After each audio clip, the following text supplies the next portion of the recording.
80s biker gangs, vampires with mullets, and bathtubs filled with holy water. What more do you need to stick around for this review?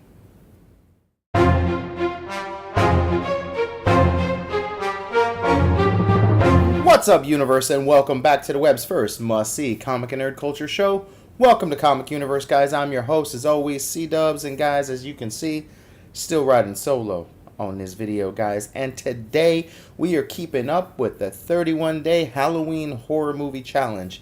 Again, guys, the reviews are just running behind, but I have been watching these horror movies every single night, just between work and setting up. My best friend has a haunted house here in Orlando, Florida, that was ranked the third best haunt in Orlando, and that's competing with the likes of Disney, Universal, SeaWorld, all that jazz. It's called The Never-Ending Nightmare. If you're in the Orlando area, check it out this year. We're hoping to open up doors on the 12th. They're having a few setbacks, but hey, be there or be square, as they say. And today's horror movie that we are doing reviewing, I should say, is Joe Schumacher's 1987 classic. Yes, that Joe Schumacher, but this was before the Bat Nipples, The Lost Boys. That's right, the 80s nostalgia vampire biker gang movie that we all know and love. Now, this is one of my all-time favorite movies. It is, I would say, a borderline horror movie. If Blockbuster was still around, this is where you would find it in that category. So in that regard, we are going to label it as such, if you will. Now, there's nothing really too scary or crazy about it, but it is a nostalgia ride like you wouldn't believe, from the music to the ambiance to the atmosphere to the practical effects of the vampires themselves. And what's really cool about the practical effects, not only do we get, your typical vampire face, but we get to see what vampires' feet look like in this film as well, which I thought was pretty awesome, and I don't recall ever seeing it in any other vampire movie if they weren't already a bat, if you will, or more so bat than human. But this movie has in its day an all-star cast, to be honest with you. Stars the Corey brothers, well, they're not really brothers, but the Coreys, if you will. Corey Feldman and Corey Haim, they are, if you were around in the 80s, they were as big as, night and day. They honestly were probably two of the biggest movie stars, known as a part of the Brat Pack, if you will. These guys were in every 80s movie that you could see that came out, especially if it was family friendly or, PG-13 children's movies. They were in everything, guys. And these guys, unfortunately, the lifestyle did catch up to these actors, but in their day, they were pretty good. They were pretty gnarly. Especially Corey Feldman, he's of Goonies fame as well. So most of you guys out there should recognize the face, if not the name, and or vice versa. We also have Jason Patric in this, Diane West, and the biggest name of them all, the 24-man himself, Kiefer Sutherland, with all his absolute mullet glory. I should say it's partial bleach blonde, partial dirty blonde, glorious, glorious mullet. David is the head of the biker gang, who is essentially believed to be the head vampire, if you will.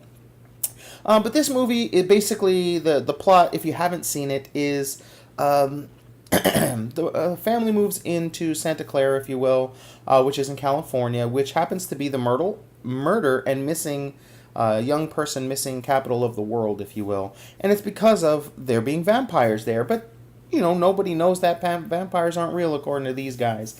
And Sam, Michael, and his mother, who again is played by Diane West, move in with her father, who is this gnarly, radical, old hipster grandpa. He does a lot of taxidermy, and he does a lot of sculpting and makes furniture and things like that out of antlers and stuff like that. And he's just a kind of a mountain man, kind of a hippie, and he's just really cool and gnarly. And he's like, there's just one rule: don't touch my beard, type of thing, And he's like, if you do, make sure you replace it.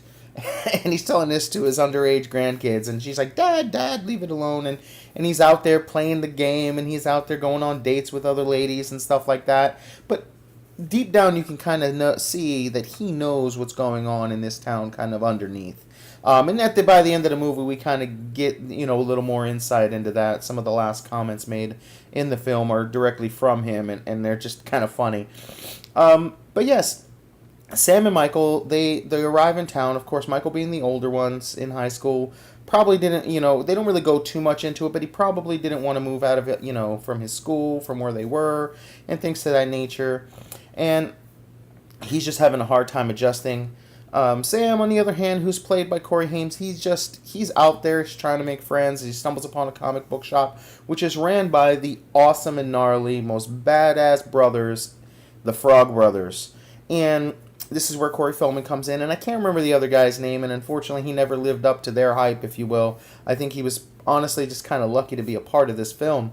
And truly, they just straight off the bat, they kind of eyeball him, give him a dirty eye, and they just approach him in a really awkward way, and they're like, what do you know about vampires? And they're like, giving him all these, Night of the Living Vampire, Morbius the Living Vampire, like all these Dracula comic books. He's like, read up, you're going to need to know this information. He's like, no, I'm not. Horror comics really aren't my thing. He goes, this isn't a comic, this is a survival guide. And they're just kind of pushing it on him, and they're free comics, so he's just like, all right, fine, I'll take it. And Michael stumbles upon, this beautiful girl, and he's really intrigued by her. And as he's trying to get to know her, he finds out that she's the property of David, played by Kiefer Sutherland, who again is a part of this vampire gang. And what's really funny, another member of this vampire gang is one of the Wild Stallions himself, as you can see here in the video, or in the image.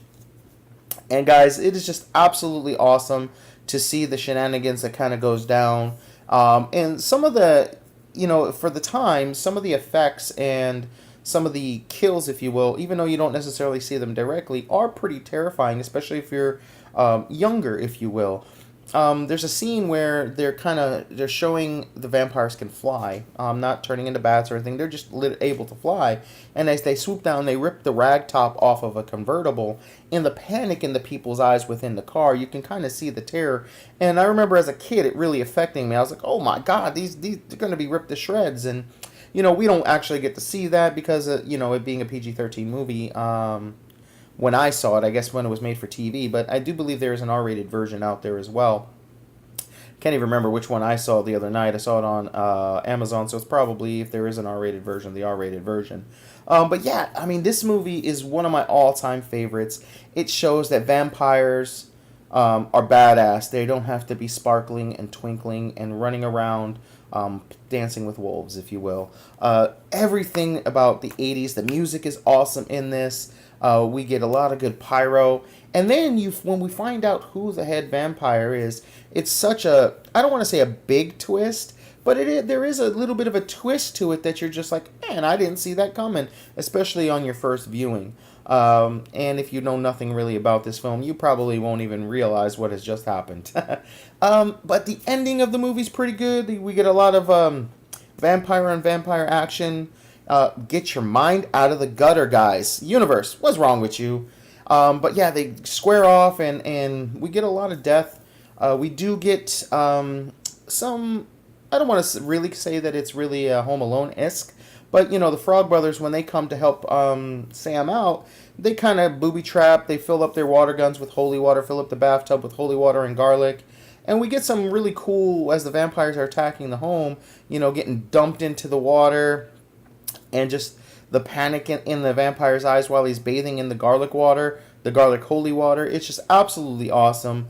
And it's just, forward thinking. It was so thinking outside of the box, especially in that day and age when this film was made. But guys, if you've never seen Lost Boys, go see it. Honestly, I know vampires in today's day and age get a really bad rep. They're not really scary. And even though this movie isn't really as scary as many others out there, if you will, but do yourself a favor, go see this film. It is absolutely awesome. It's freaking rad. It's gnarly. It's all of those words in a very, very positive way. The Rotten Tomato scores right now, obviously many, many years later, it's at a 74, and the audience rating has it at an 85. And the Metacritic score has it at a 63, but the user score is an 8.8. So you can see that it really resonates really well with the fans that actually go and see it. and it is a respectable 74. It's not bad on Rotten Tomatoes. So go out there, check it out. Let us know in the comments below if you've already seen it, if it's on your list for the 31-day Halloween Horror Movie Challenge. And if you've never seen it, when you do see it, come back and let us know in the comments below. I would love to talk to you guys about this film.